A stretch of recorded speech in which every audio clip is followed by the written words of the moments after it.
Big welcome back to the Afia Morning Show and happy TGIF. I mean, today is just extra special. First day in the month of August, and it's also Friday. I don't know, it's just beautiful. And it's also a very cool morning in Enugu. Oji is here. Oji, good morning. Hi, good morning. Happy new month. I'm great. Thank God we're here. I know. How are you feeling this morning? I'm great. Life goes on right. I'm strong. That's the most important thing, I don't think you know the number of people that you're inspiring just by being here, despite everything. Yeah, sometimes I just look at people's trajectory and how they've lived. That's the best part of the whole thing, that you come and you go, right? So when they've left, those legacies and memories are what remains. That's why if you're living right, you just have to do well to live fine, inspire people, touch lives and all that stuff. So when you go, people won't grieve. They just celebrate your life and times. Exactly. Best. All right, we'll continue to do that as the day progresses, and of course the weeks in August. 4 brand new weeks for you to stop all those things that you're doing that you're not supposed to do, and to do those things that people like that you do. Barrister Chiagozie Nwabuko is here, chartered mediator, and of course conciliator, and obviously a legal practitioner. Barrister Nwabuko, thank you so much for joining today. Yeah, good morning to you, Natalie. Good morning. Good morning. I hope I didn't give you a new name, Michael. That's my name. Okay, I was just wondering how it popped into. You know, sometimes subconscious is funny. And it just popped in. All right. So let's be sure I didn't rechristen you. Okay, let's take a look at headlines making the news this morning. How are we wrapping up the week in Nigeria? We'll begin with the Punch. Marketers warn against disruption as Dangote plans direct fuel supply. Nigeria needs new constitution, not amendments, according to Ezekosili. Recovery ongoing in 1.3 trillion naira CBEX Ponzi collapse. Ondo, ADC vows to challenge Aiyedatiwa's appeal court's victory. Oyo budget hits 984 billion naira after 299.8 billion naira supplementary bill. Nigeria-Ghana hold talks over anti-Nigerian protests. Federal government approves 3.5 trillion naira for roads, airports, others. Government's FX windfall crashes 73% to 589 billion naira in H1. 2027 defections stir tension as APC, ADC lock horns. Straight to Daily Trust. 34 million Nigerians at risk of hunger as UN food aid ends. End bad governance protests 1 year after nothing has changed. This is according to the conveners. Canada to join UK, France to recognize Palestinian states in September. Niger takes federal government to court over 13% derivation. Strike government nurses meet today. On Nigerian Tribune, FEC approves 145 billion naira electrification projects for Unilag, UI, UNN, others. OK, 68.7 billion naira for second phase of solar power for rural agric centers. Approves 3.7 billion naira for upgrade of oncology center in UCH. Foreign Affairs Minister in Ghana amid deportation threat on Nigerians. Tinubu extends Adeniyi's tenure as customs CG. Yilwachda's experience as REC added advantage for APC, according to Lalong. We want better salaries, not loans, ASU tells federal government. We want better salaries, not loans, ASU tells federal government.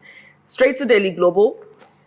Coalition, it will be tough to beat Tinubu in 2027. Elumelu urges energy youth focus for Africa's rise. Senate assures army of collaborative efforts to enhance national security. Dino Melaye resigns from PDP, cites party's lack of potency. At Chevron-funded HCD graduation, NCDMB leads push for homegrown. Okpebolo vows to rid Edo of cultism, kidnapping. Shell profits dips as energy prices fall. And on Nigerian News Direct, state governors declare emergency on Nigeria's education crisis. Over 200,000 qualified teachers needed nationwide. UBEC warns of national development threat if ignored. And also here, appeal court affirms Aiyedatiwa's victory, dismisses petitions by opposition. Rumble in Osun as monarch alleges threat to life by Osun speaker. And lastly here, Abiodun reopens renovated Olumo Rock complex, declares 2 months free entry. This day, FG approves 712 billion naira for full rehabilitation of Lagos Airport Terminal 1, with eye on 6.8 billion reserves. NUPRC rallies oil producers to raise deep water output of 810,000 BDP. Babangida Aliyu, let's leave Tinubu till 2031. And NEC targets economic stimulus for over 8.8 million people in 8,809 wards across Nigeria, set to peak at least 1,000 beneficiaries per ward nationwide. Tinubu, economy recovering, working, but we must stimulate growth in rural areas. Moving over to The Guardian. 2026 World Cup. Uncertainty for FIFA soccer fans over Trump's America First policy. Call of strike for negotiation. Presidency reps tell health workers. Furore over Rivers local government pose as group threaten legal action. Dangote Cement advocates budget-friendly mass housing for Nigerians. Tinubu rallies governors to drive reform gains despite hardship, discontent in states. 2027, PDP rejects Tinubu's endorsement, berates Atiku, others over ADC coalition. Appeal court upholds Ayedatiwa's election as Ondo governor. More defections, leadership crisis unsettle PDP ADC ahead of 2027 polls. Tension as bandits dismember two teenagers in Kogi. Consigns as bank charges customers for accumulated USSD debts. 74% of children in detention homes awaiting trial, report declares. Moving about to Daily Independent. Tinubu charges governors on resources trickling down to grassroots to support 1,000 economically active persons in each ward. Nigeria facing serious crisis in education, governments lament. FEC OK's Lagos Airport Terminal rehabilitation orders at 900 billion naira strike.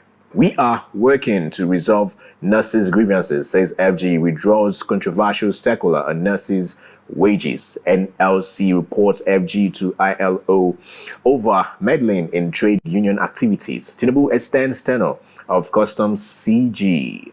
Experts see Naira closing 2025 at 1,762 Naira to a dollar on year-end pressure. Lastly, on Daily Independence, Ondo Goba. Appeal court upholds Ayedatiwa's election. Daily Times. FG approves 919 billion naira for airports upgrade. Insecurities. Zamfara residents beg for FG's intervention. What's that can't win election in Plateau, says group. Customs laments attacks on officers, seizes 95.7 million naira smuggled fuel. CNG policy targets economically viable alternatives, says Speaker. Edo PDP demands redeployment of REC EOs ahead of by-election.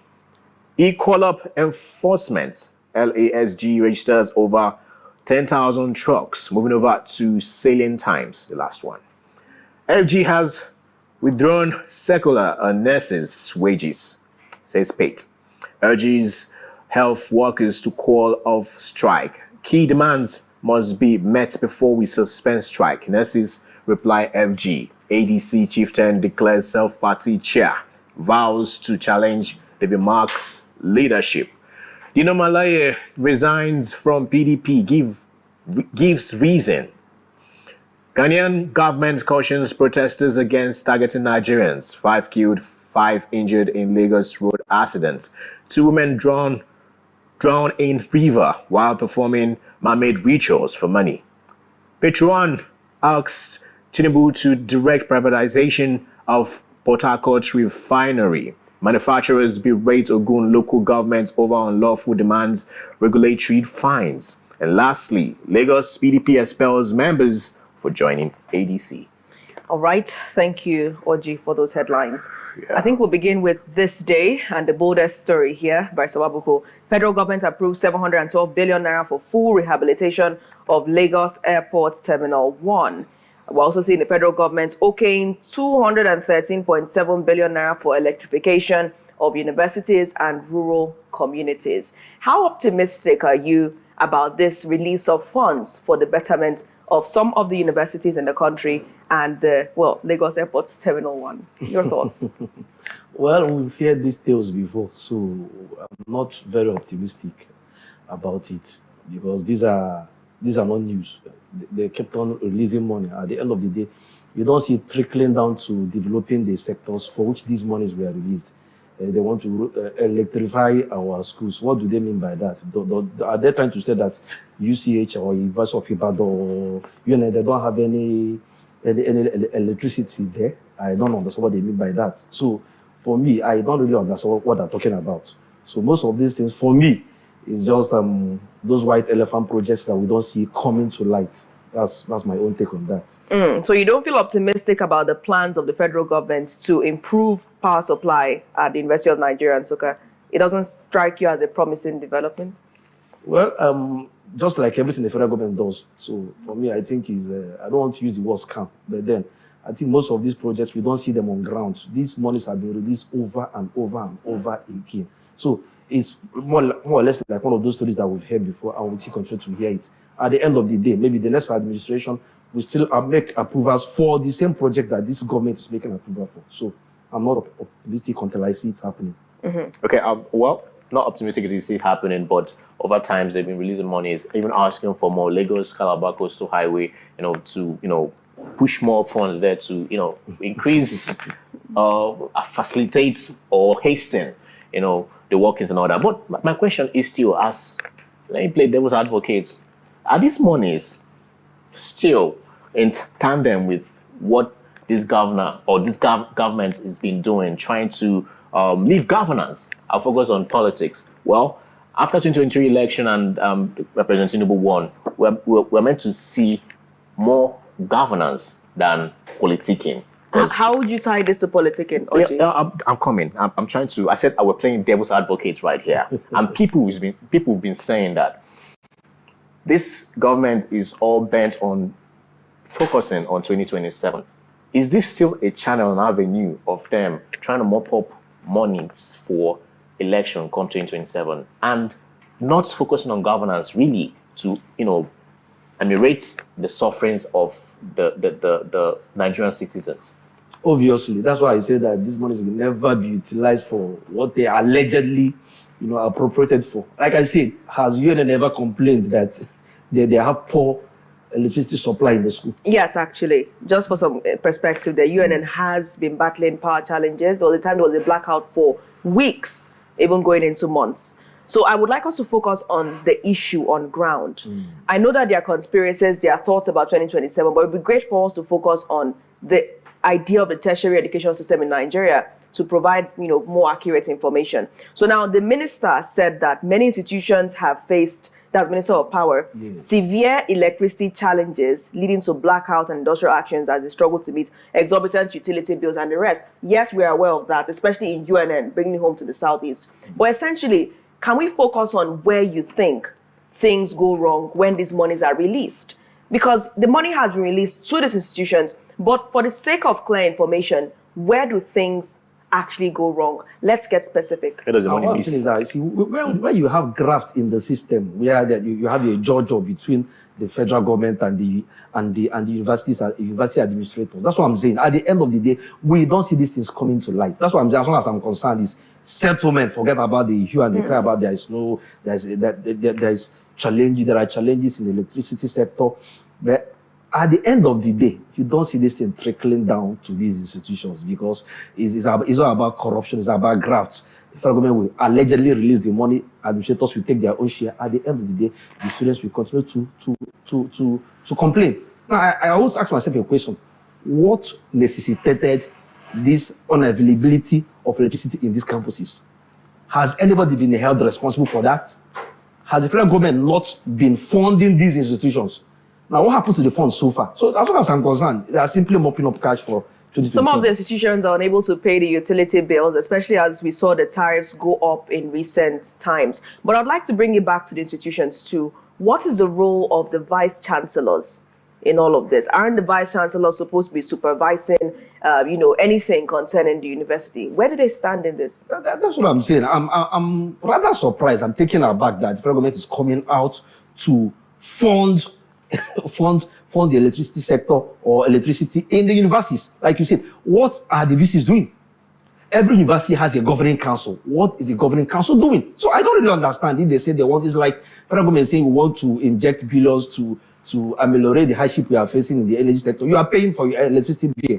Is the federal government paying for you? So why can't the universities themselves sustain themselves? Are the students not paying school fees? Are there no other intervention projects like TED Fund and the rest of them? Right. So as far as I'm concerned, this is just corruption. I mean, it's really sad when you go into the university, for instance, you see self-sustaining mechanisms that are edging towards dilapidation. Some of them are already dilapidated. Like for UNN, for instance, you have the Lion bread, you have Lion water, you have the UNN farm, you have the veterinary area. All these mechanisms, all these systems are put in place to sustain the university. But what you see is a case where somehow, for some reason, those critical, vital infrastructure are left to decay. So I think the idea of some federal universities was to be self-sustaining. But somehow, mismanagement, paucity of funds, corruption. That is the issue. Do you think it's possible for vice chancellors to be complicit in some of these cases of corruption? Many of them are highly complicit.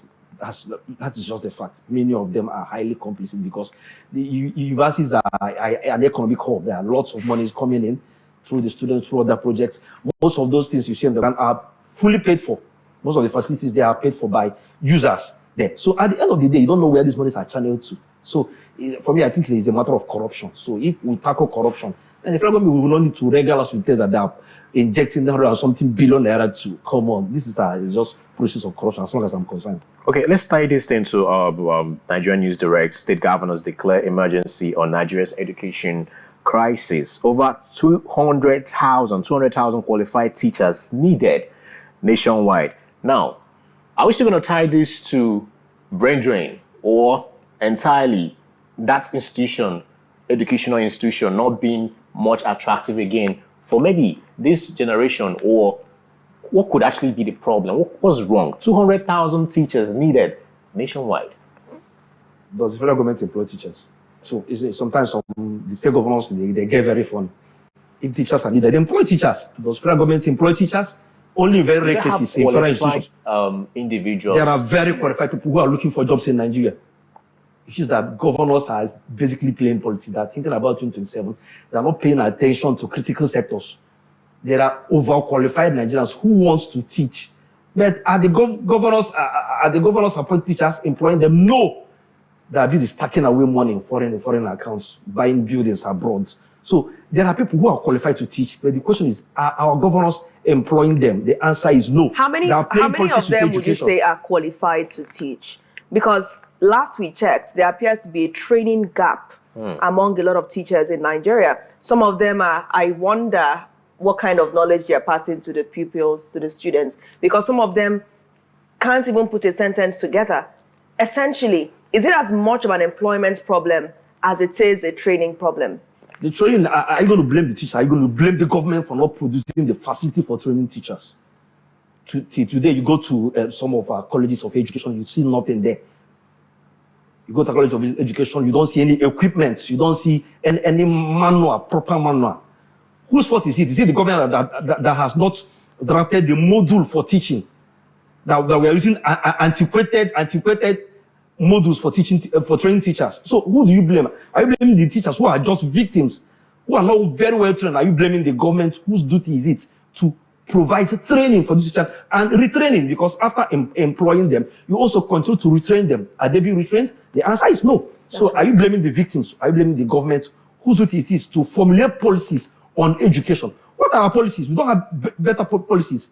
Most of our policies are antiquated, and then you expect these teachers to use them and then to impact knowledge to students. It's not going to work out. So for me, the buck stops at the tables of the government. They're not there, as far as I'm concerned, they're basically playing politics. They're not interested in education. You're literally out for the government this morning, Barrister Chiagozie. Barrister Nwabuko. This video, you claim it. They're really out for the government this morning. So let's drive into politics a bit. Coalition, it will be tough to beat Tinubu in 2027. Yet again, we're having this conversation. And yes, seeing defections, seeing punishments on defectors, and people even playing anti-politics as PDP stated, right? So back to this conversation. As we stated here before, instead of to focus on governance, Exactly we are my focusing point. on 2027 election. People are dying right in the streets, hunger, starving children and all that. And yet, it's politics that we want to be focused on right now. But let's talk about it, no problems. Coalition. It will be hard to unseat Tinubu 2027. How feasible or meek is this? You know, the preparation heading to 2027, their coalition, counter coalition, and, you know, counter everything that is happening right now in the country. You know, if you, from your permutation and political calculation, right, is this true? Because I always bring this to the conversation. They always talk about this is our time. I have to finish it. So many individuals, even from the north, will tell you leave Tinubu to finish till 2031, right? But I'm talking about the people right now, the citizens who are meant to go out there and vote. Why is it that they're not putting them into consideration that these are the individuals who are meant to vote in this man? So what is that thing that is making APC as a party to have the mind to always think that come 2027, they're going back to that seat? Is this the rigging? Is that a tool? You know, they know that our political processes are flawed in favor of the ruling party. That is very clear. The person calls the shots. You know, when a person who is contesting the election is the person who is appointing the arbiter, what do you expect? He appoints the election man. He appoints the recs. He appoints all the INEC commissioners across the state. So he gives them instructions. So they are very sure of 2027 because our electoral processes are flawed to favor the ruling party, because the person who is contesting the election has an interest in the election. He calls the shot. He appoints the electoral officers. What do you expect? Of course, we know what happened in 2023, though some people may beg to differ. But then we know as long as Nigeria is concerned, he who pays the piper detects it too. So that's why anybody that says it will be difficult to beat Buhari, the person is totally 100% correct. Tinubu, by the way, not late Buhari. Sorry, Yeah. Tinubu. So anybody who says that is 100% correct, because our electoral processes are flawed, they are checkered, they are actually working in favor of the person who is in power. So they are very sure of 2027. People have been having a conversation about the reform, right? Election reform is going to hold water at the end of the day. Note that if you get to INEC, there's so many guidelines and regulations that could, you know, avert any situation. But yes, we heard about the IRF and all that, whatever happened during the 2023 election. But now this is in perspective, right? This reform they've been clamoring for, is it going to somehow, you know, aid whatever that is going to happen in 2027, come 2027? Is it going to somehow aid in reducing, at least, if only the reform is done and INEC as an institution and power uphold whatever the conversation is going to be afterwards? I don't think we're going to see any meaningful reform. Even if you see any reform, it's going to be a facade. It's not going to be real. See, I tell people the truth, whether we like it or not, until we demonetize our politics, our politicians will always beat the system, no matter the reform you bring in. You see, the person who's making the reform, like I said earlier on, has an interest in contesting. So he will design a reform that will not affect his ambition, his political ambition. So he will do a reform and then he will do a backup that will help him to breach the reform. So we're not going to see anything meaningful happen until we demonetize our politics. Once we have a constitution that gives the executive wide powers, make the executive an emperor of sorts, we're not going to see any reform.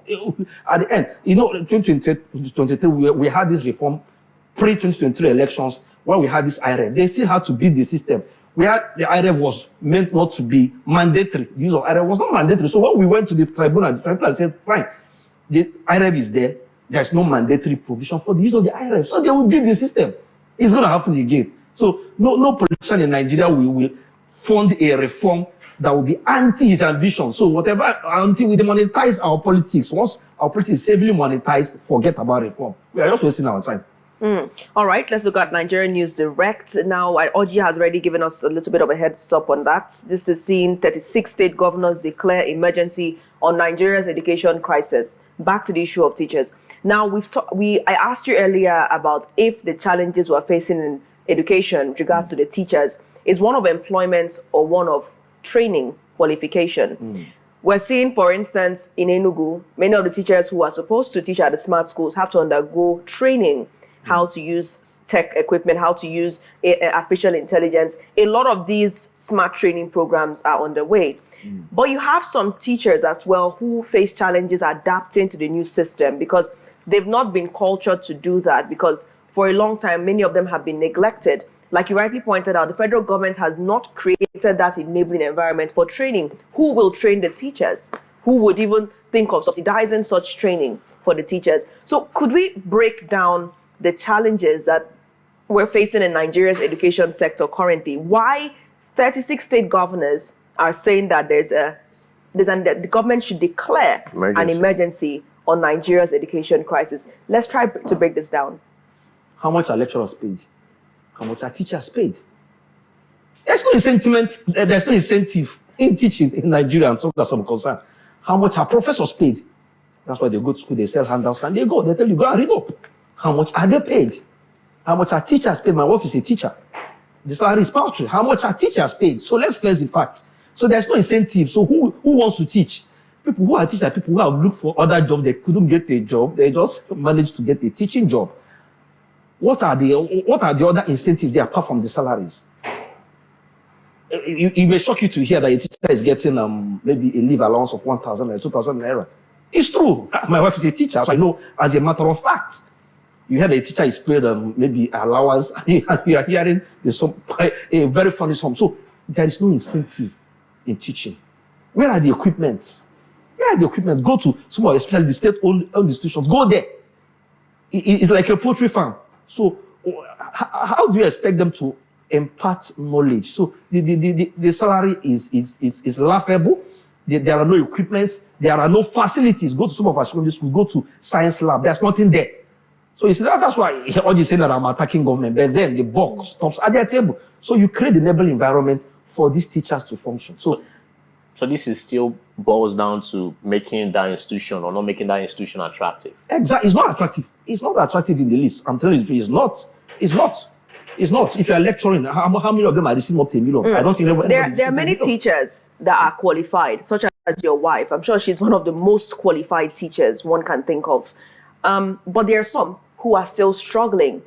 Some of them are still struggling to impart knowledge in these children. Go for the ones. So, no, I want us to focus on the ones who are not, because that's where the challenge is here. That is where the challenge is. Qualification. Government is saying they're looking for 200,000 qualified teachers, right? Whereas some of these governments have been a part of the unqualification of these teachers by not tending to their welfare needs. But let's talk about those unqualified teachers. What can we consider to be the genesis of their problem? The unqualified teachers. Why would the government, why would any authority appoint or employ someone who's not qualified, who doesn't have the necessary skill set to transmit education? Why would they do that if not for politics?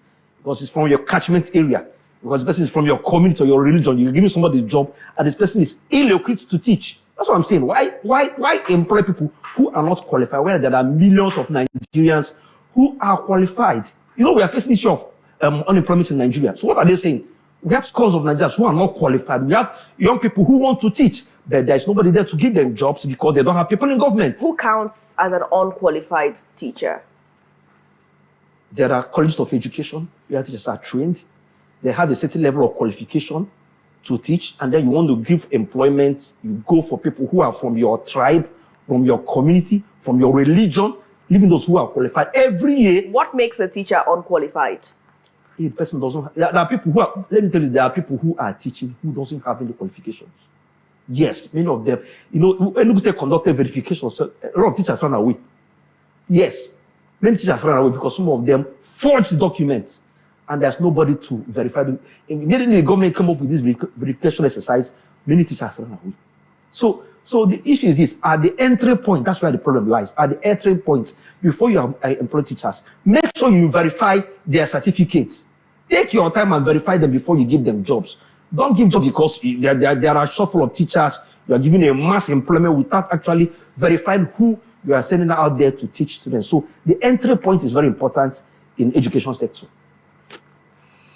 Let's come to the ongoing warning strike by the nurses yet again. We are playing with an institution we're meant to be playing with. As of yesterday, people were complaining on they went to UNTH. Patients are really sick and they weren't attended to. Like we're even discharging some of them. Yet again, we are down in these pits. Right, we always find ourselves. Nurses are asking for the government is telling them, okay, get back, we'll have that conversation. I want you to have an overhaul input on a total overhaul. It's meant to be total overhaul right now. Inputs right here, about this situation we're being faced, that we keep playing with important, vital institutions in Nigeria. Barrister Nwabuko, let me say that you took a family member to the hospital right now, but it can't be a government hospital. They can't be attended to. Why? Because the nurses are on a strike, and they will definitely discharge you or tell you, or unless if you have the higher mighty, you have connections with some of these doctors, they probably come to your house or attend to you. But if you are nobody, just pray you don't get sick in Nigeria. Just pray you don't get sick. Because if you get sick, my brother, just go and buy a casket and keep for yourself. That is the fact. Come on, all of them are going abroad to treat their children and their wards. They don't give a damn about Nigeria. They don't give a damn about Nigerians. That is the fact. See, that's why you may say I'm hitting on the government, but everything, they have arrogated all the powers to themselves.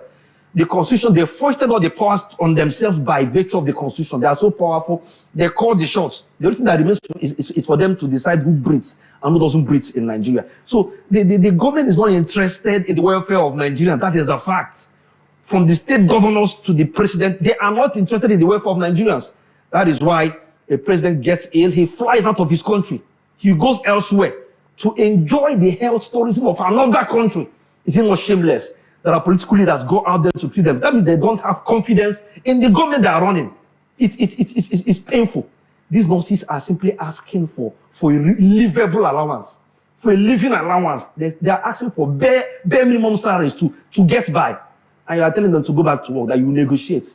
But when your child gets sick, you fly that your child outside to go for treatment. Is that not sheer wickedness to Nigerians? So our government, they are not interested in Nigerians. They have the money, they have the largesse, they have the private jets, they can always go for treatment abroad. They don't care about these nurses, they don't care about the doctors, they don't care about our security, they don't care about this one. So sometimes I wonder, if you are made a minister of labor, what do you do? Because for me, if I'm made the minister of labor, the first thing I'll do is that I'll call for agreements. I will call for some of these agreements, this collective bargaining between labor and the government. I'll look at it and I'll make recommendations. You will relax until people go on strike. And before they go on strike, they'll give you warning strike. They give you warning shots. 21 days, 3 weeks, and the government does not do anything until these sectors go on strike. All of a sudden, they will call you for a meeting that will end up in a deadlock. So I think they're not actually interested in Nigerians. As long as they are concerned, Nigerians can go to hell. If they have any problem, they will fly abroad. Buhari did it. Tinubu is doing it. Jonathan did it. Buhari did it. Obasanjo did it. It's a culture. It's not new. It's a culture. The culture of recklessness. The culture of sheer wickedness. Nigerians are suffering and they don't care. They keep complaining of brain drain, and also some of these individuals who step back to those who have not left Nigeria have not left because they don't have the money to leave. If all of us have the money to leave, then we will leave.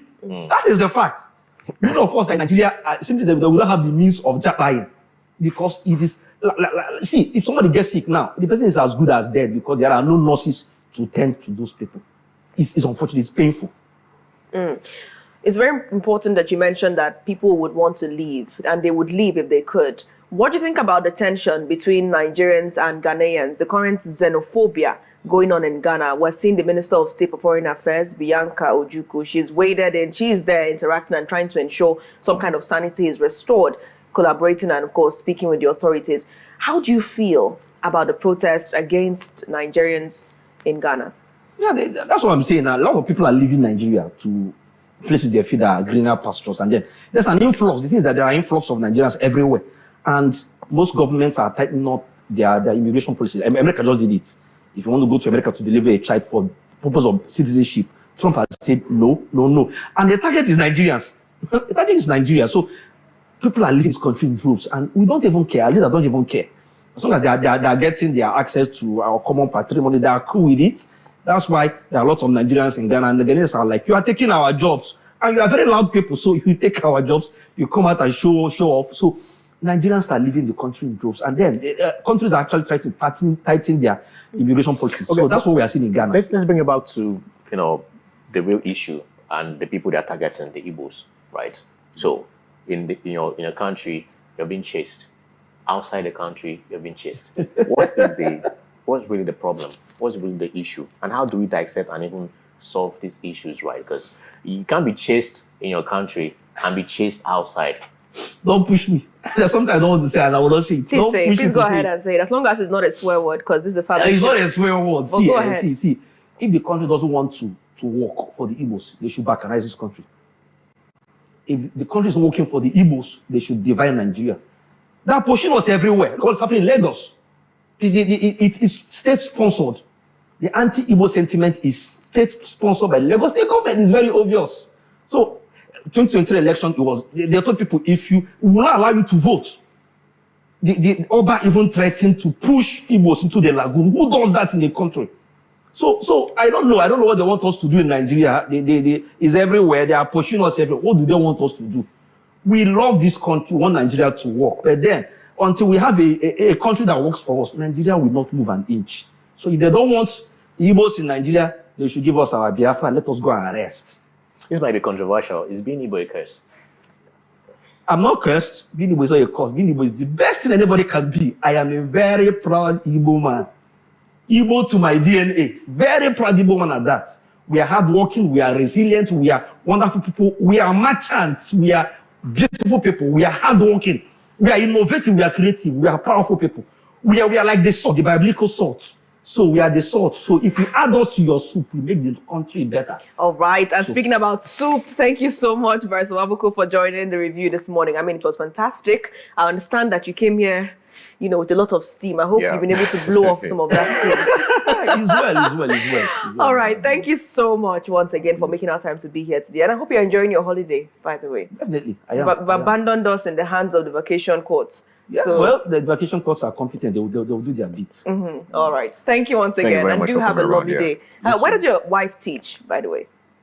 She's a government teacher. Oh, that's fantastic. In Enugu? In Enugu here, yes. Well, so our regards to her. Let's even say a special shout out to Mrs. Nwabuko. Thank you once again for being with us this morning. My pleasure.